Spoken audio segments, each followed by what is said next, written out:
perto do Dia das Mães, que é realmente uma data marcante. É uma data marcante, mas, ao mesmo tempo, uma data que nos faz muito pensar. Eu, sempre quando chega o mês de maio, sou muito grata a essa casa, porque depois da manhã fazem 46 anos que eu cheguei. Eu sou muito, muito grata por terem me recebido da maneira que me recebeu. Sou muito grata, Dona Maria, por ter me acolhido como acolheu. Então, dia 9 de maio, agora eu faço 46 anos na casa. E vim num momento muito triste, difícil para mim, né? Que faziam 2 meses que a minha filha tinha partido para a espiritualidade, então era um momento muito difícil. Mas eu fui muito acolhida e muito amparada. Então, o mês de maio já é difícil para quem tem filhos na espiritualidade, não é? Complicado, né? Mas, ao mesmo tempo, é um mês muito bonito. É um mês muito bonito e nos faz pensar muito, muito, muito. E eu estava hoje de manhã fazendo as minhas orações e Frei José dizendo para mim assim, não se esqueça de falar da quantidade de mães que existem, dos tipos de mães que existem, né? Que existem muitos tipos de mãe. Eu que faço atendimento fraterno nesses anos todos, quase há 44, 43 anos, eu faço atendimento na casa, eu vejo todo tipo de mãe, todo tipo de mãe e todo tipo de filho também. Então, ao mesmo tempo que eu vejo eles, pois é, não se esqueça de falar das mães distraídas. O que será a mãe distraída?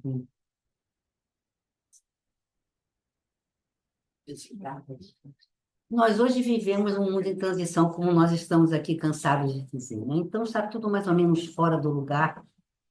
E às vezes a gente procura por alguma coisa no lugar, não está, a gente não acha em outro lugar, ou então nem acha. Vai esperar que a gente acabe de fazer a mudança para, de repente, ver se encontra o que a gente já perdeu, né? Então, nós estamos vendo muitos comportamentos totalmente diferentes daquilo que nós tínhamos passado, daquilo que nós idealizamos, daquilo que nós pensamos que é o certo, que é tudo muito diferente. Então, eu tenho a impressão que Frei José quis dizer das mães distraídas, são aquelas mães que, de repente, elas querem tratar os filhos como se eles fossem uns bonecos, como se fossem uns bibelôs, como se fossem pessoas que elas não tivessem a responsabilidade de ter que ajudar um espírito a crescer. É essa a principal função de uma mãe, ajudar aquele espírito a crescer, a melhorar, a ser uma mulher melhor, um homem melhor, a fazer dele um ser melhor. Essa é a nossa função. Mas, de acordo com o que a gente vê essas mães distraídas, a gente se assusta um pouco, né? Eu, um dia desse, estava num lugar e o filho disse, ela disse, quando chegar em casa, nós vamos tomar banho. Não vou, eu não quero tomar banho. Ela, não, filhinho, nós vamos sentar, vamos conversar e vamos negociar. Negociar banho? Eu falei, meu Deus, eu acho que o negócio da minha mãe, quando para negociar banho, o chinelo na mão e vai tomar banho no outro. Eu acho que era mais ou menos assim a negociação, entendeu? Então você vai negociar com o filho tomar banho. Eu hoje estava conversando com uma pessoa, a pessoa disse, pois é, o mundo está tão difícil. A minha filha comprou um patins para o meu neto, que meu neto gosta muito de patinar, e ela também. Só que quando eles chegaram, ele chegou para ela e disse assim, mãe, o patins que você comprou para mim é uma porcaria. Ela falou, então toma, filho, pega o meu, patina com o meu.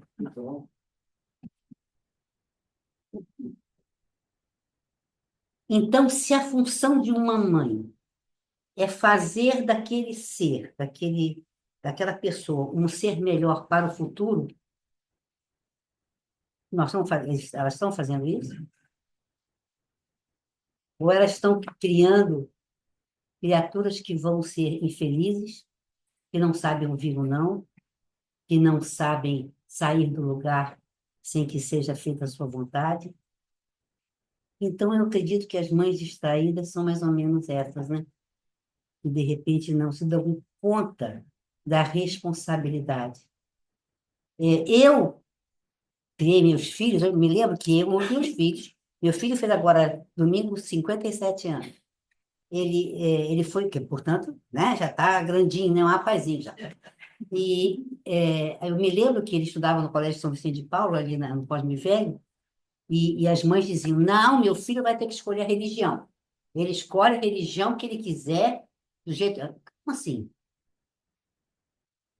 Você deixa ele escolher tomar banho também, negociar o banho, a escovar o dente, a pentear o cabelo, a trocar de roupa, como é que vai? Negociar o quê? Não.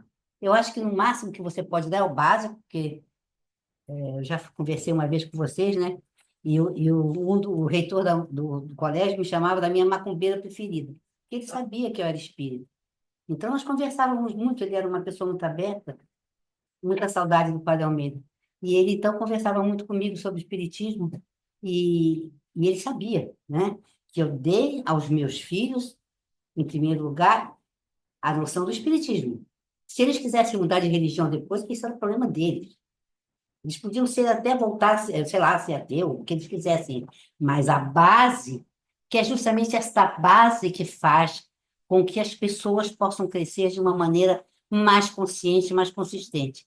É dizer que Deus existe, que tudo que nós temos é criado por Ele, que foi Ele que nos criou, que foi Ele que criou a natureza, respeitar ao próximo como respeitar a nós mesmos, são noções básicas que qualquer religião ensina.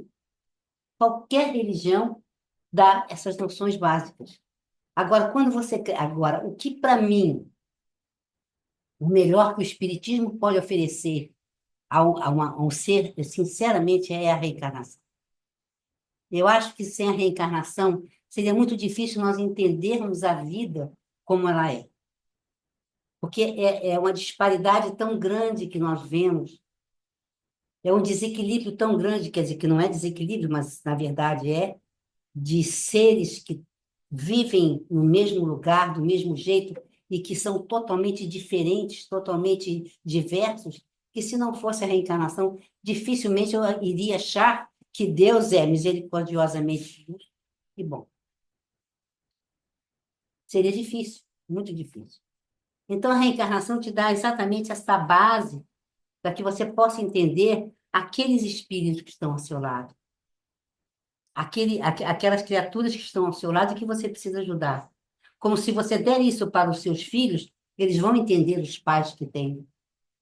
Eles vão entender os filhos que eles terão, que essa é a base. É isso exatamente que nos dá o sustento de que nós possamos entender o mundo como ele se apresenta. Porque seria muito difícil. Quando eu digo reencarnação, gente, eu digo reencarnação de uma forma efetiva, de verdade. Não é aquela que diz que reencarnação que nada. Imagina se eu fui querer isso numa encarnação, eu não vou querer nada. Essa semana eu estava lendo uma passagem do Irmão X, no livro Contos e Pontos, em que uma mãe muito desesperada no mundo espiritual diz, pelo amor de Deus, escreva para as mães da terra, que elas tenham os seus filhos, que elas cuidem dos seus filhos, que elas precisam dar a eles o que eu não pude dar, porque eu fiz questão de não tê-los. Eu me programei aqui a ter 8 filhos, só tive um, e os outros eu abortei. Então, pelo amor de Deus, que elas entendam que o filho é uma missão. E nós precisamos entender que ter filhos é uma missão. Missão prazerosa, muito prazerosa. Missão sofrida, às vezes sofrida, mas é uma missão. Então, como nós hoje estamos cercadas de mães distraídas, como disse José, totalmente, né? Achando, não, filhinha, a gente vai conversar. Não, tá, você não quer isso, tá? Então fica para cá. Tá, você quer aquilo, então vai para lá. E exatamente essas mães distraídas que não têm conhecimento do que seja realmente você ter aquele espírito nas suas mãos. Tá? Pode ser que nem seja uma pessoa extraordinária, mas você faz a sua parte. Você tem que fazer a sua parte. Você precisa saber que aquilo é missão sua. Quando crescer mais um pouco, ele vai retomar os seus quesitos que ele trouxe de outra vida. Isso é fato. E pouco a gente pode fazer por isso. Muito pouco. Porque nós trazemos uma bagagem quando fala, você nasce nu e morre nu, sim, materialmente sim, mas espiritualmente não. Você vem com uma bagagem e leva outra bagagem, dependendo daquilo que você fez aqui. Então, isso é uma coisa que nós precisamos entender perfeitamente. E essas mães distraídas não têm essa noção da responsabilidade que elas têm nas mãos. E, de repente, você vê muita mãe ver os filhos fazendo certas coisas e fala, onde foi que eu errei? Meu Deus, eu fiz o possível, dei tudo o que queria. É o mal, vai ver que foi, vai que você errou. Dá tudo que você queria, daí, dá nisso. Não dá. Então, nós vemos, às vezes, que as mães de hoje, essas mães mais modernas, elas têm, às vezes até, muitas vezes é uma questão até de, entre aspas, culpa, porque trabalham muito, vivem fora de casa, estão sempre no trabalho, tendo que ganhar o pão de cada dia, os pais também. Então, eles querem cobrir aquela ausência, né, de alguma forma. E a forma que elas acham de cobrir é justamente fazendo aquilo que os filhos bem querem e entrando nessa coisa de negociação, de aceitação, os filhos fazerem o que querem, na hora que querem, do jeito que querem. Então, eu acredito que essas sejam as mães sofridas, que fez José hoje de manhã falou para mim. Mas tem as mães distraídas, mas tem também as mães sofridas. Nesta casa batem muitas mães sofridas.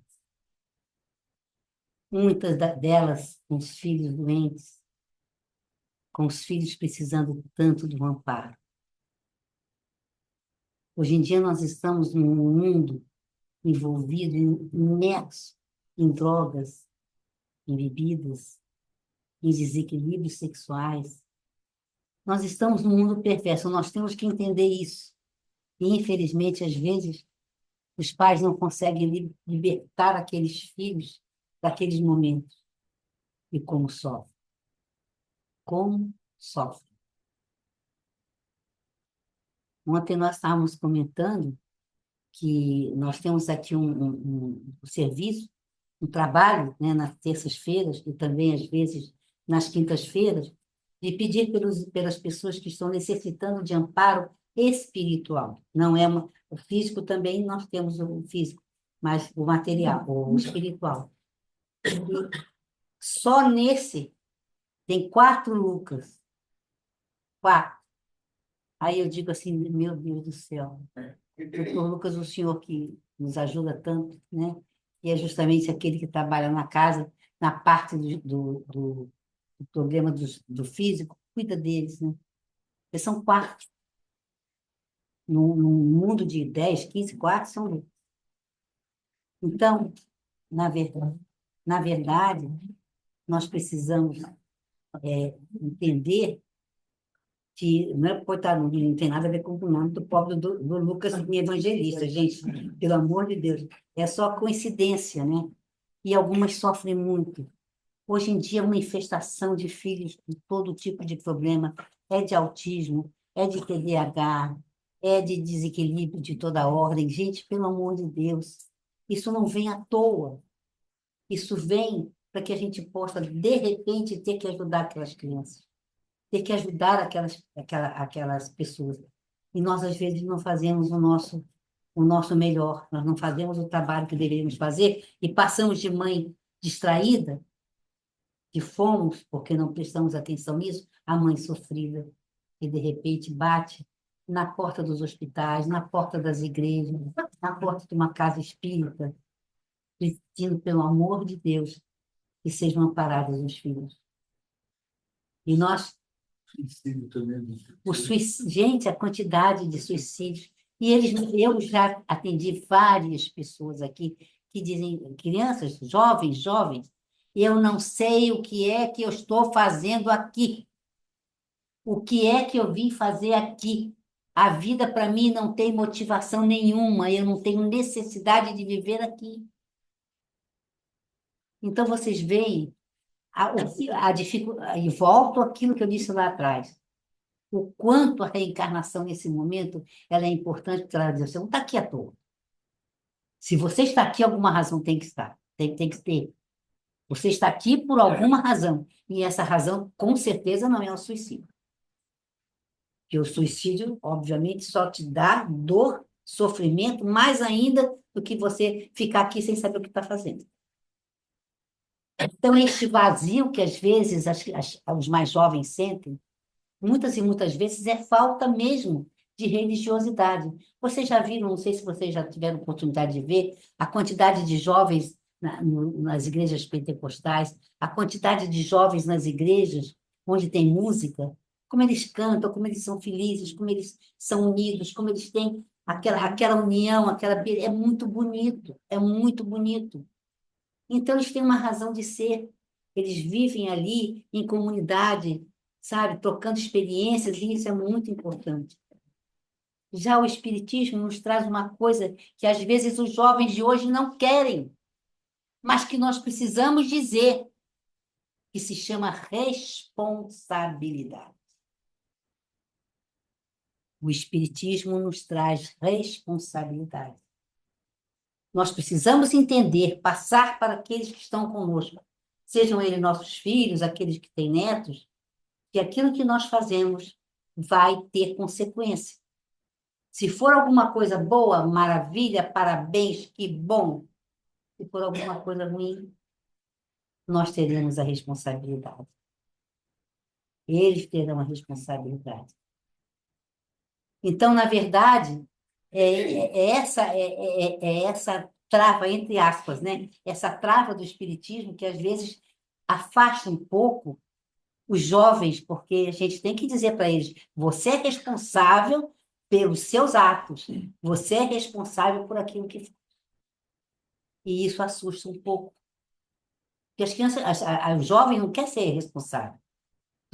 O jovem quer simplesmente viver e seja o que Deus quiser, ele não quer saber de nada.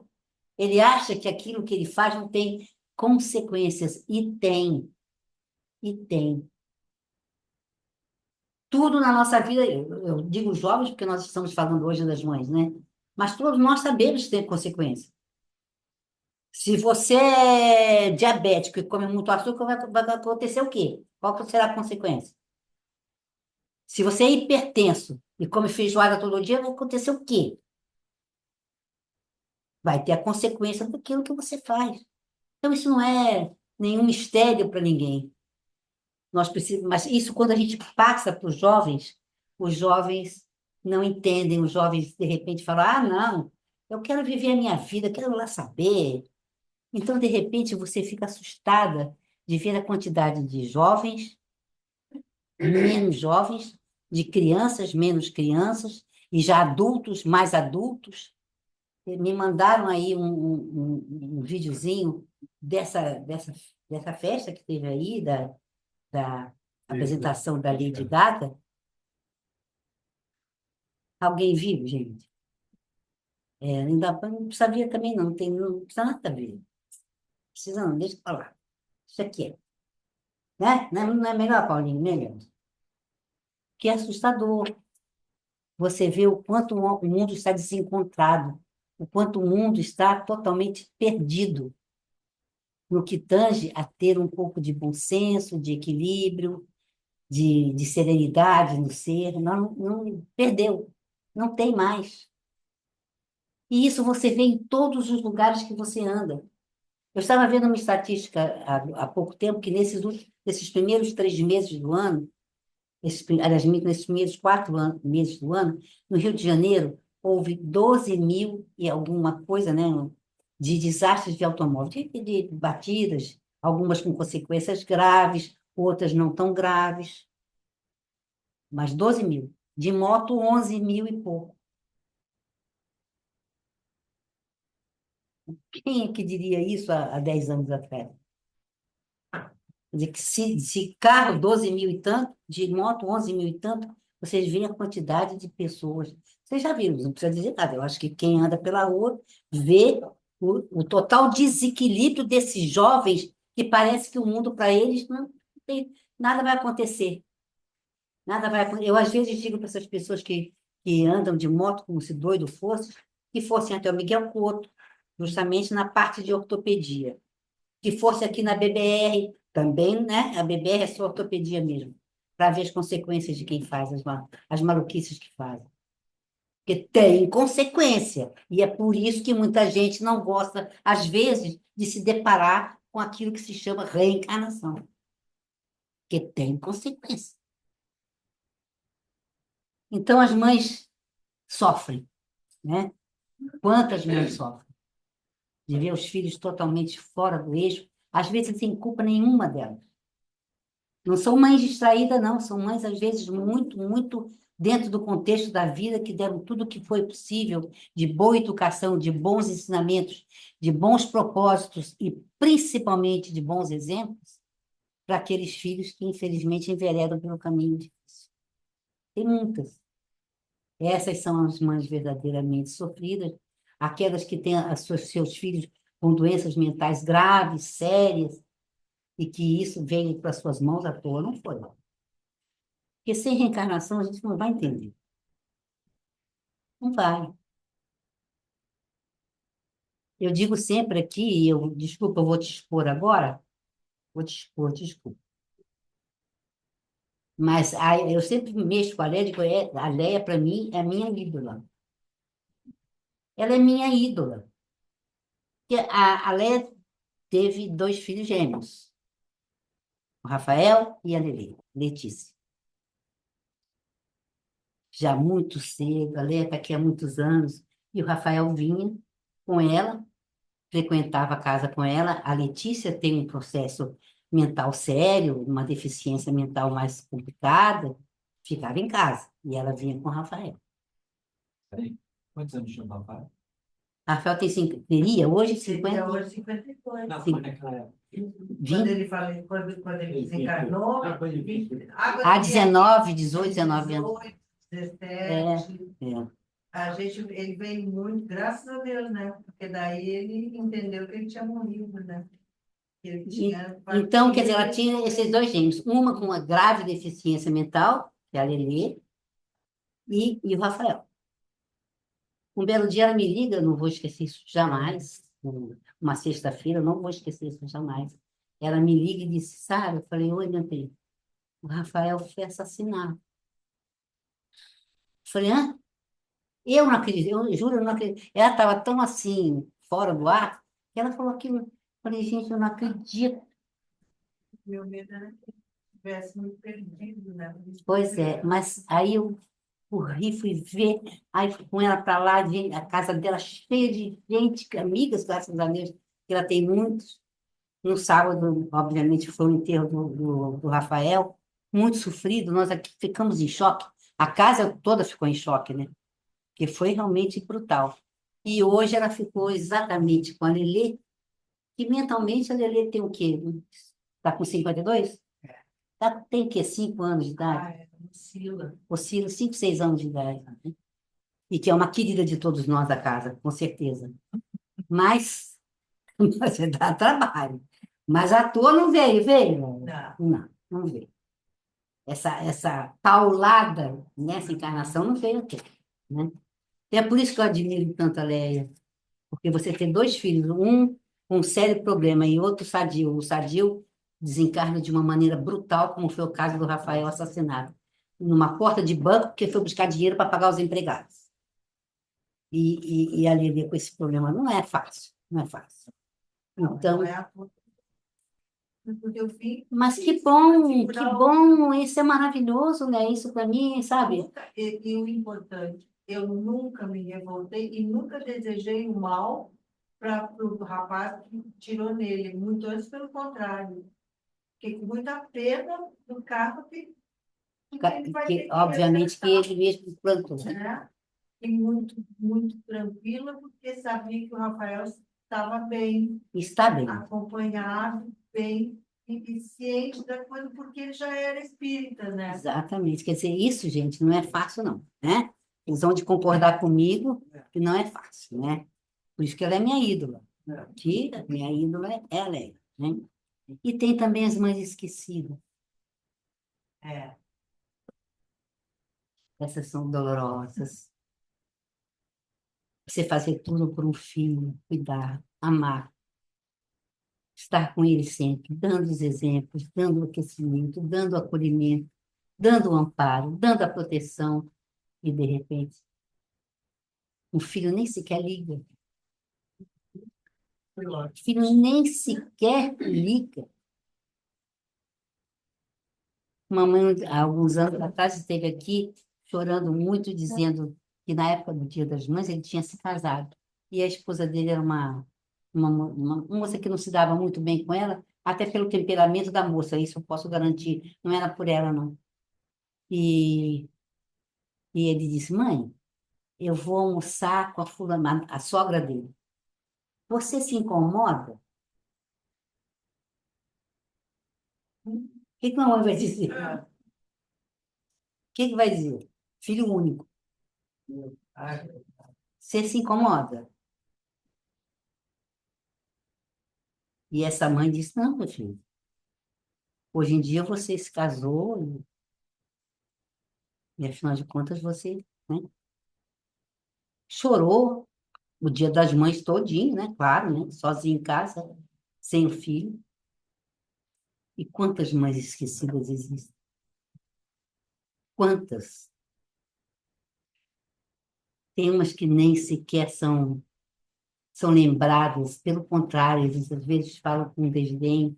E às vezes, ainda por cima, essas mães esquecidas é justamente aquela que os filhos botam a culpa. Eu sou assim por sua causa. Foi você que me fez assim. Eu não era para ser assim. É você que não me deu isso, não me deu aquilo. Então você me fez assim, você me deu demais. Que é bom a gente botar a culpa nos outros, não é bom? É uma beleza, né? É uma maravilha. A gente bota e aí fica tudo bem. A gente parece que fica tranquilo. Eu sou assim porque é mamãe. Foi mamãe que não me criou bem. Foi a mamãe que fez isso comigo. Foi papai que me deixou. Foi tudo. E aí vai. Quer dizer, você sempre terceiriza os seus comportamentos desastrosos, porque é cômodo, é muito cômodo. Só que a vida não é assim. Muitas e muitas vezes ela nos cobra exatamente por isso. Então, são essas mães que, infelizmente, são atentas, mas são esquecidas, completamente esquecidas. Então, a gente pede para essa mãe maravilhosa, que foi Maria, que é o exemplo de mãe, é aquela que realmente nos enche a alma quando a gente está só. Isso, ela realmente é a mãe da humanidade. E nós buscamos sempre, precisamos, o amparo e o aconchego de Maria. Não existe outro espírito que possa entender as mães, compreender as mães mais do que ela. Imagina o sofrimento que ela teve durante a crucificação. Exatamente, você vendo o seu filho sofrendo ali, sendo injustamente, porque é duro, né? Poder fazer Sem poder fazer absolutamente nada, nada. aquele livro Cavalo de Troia. E é lindo aquele livro. É a verdade. Sabe? Então você sabe, ela sabe o que é ser mãe, que obviamente ela deve ter dado nos primeiros passos de Jesus, no primeiro caminho de Jesus, o amparo que ele precisava, porque estava encarnado. Ela deve ter cercado ele de todo esse amparo, porque já era um espírito, naquela época, obviamente, para receber Jesus, porque já é um espírito de luz. E ver aquele sofrimento todo, ver as injustiças que ele passou, os sofrimentos que ele teve, e a autoridade que ela tinha quando disse: Não, você vai a Canaã, façam tudo o que ele mandar. Foi o primeiro, entre aspas, né, milagre de Jesus.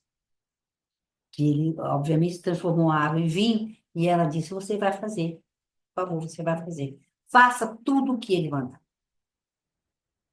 Então, é justamente essa mãe que nós vamos saudar hoje, estamos saudando, saudar a nossa mãe, sabe? Por mais dificuldades que a gente possa ter tido, ou ter, ou já teve, ou terá com a nossa mãe, ela nos deu a coisa mais preciosa do mundo, que é a vida.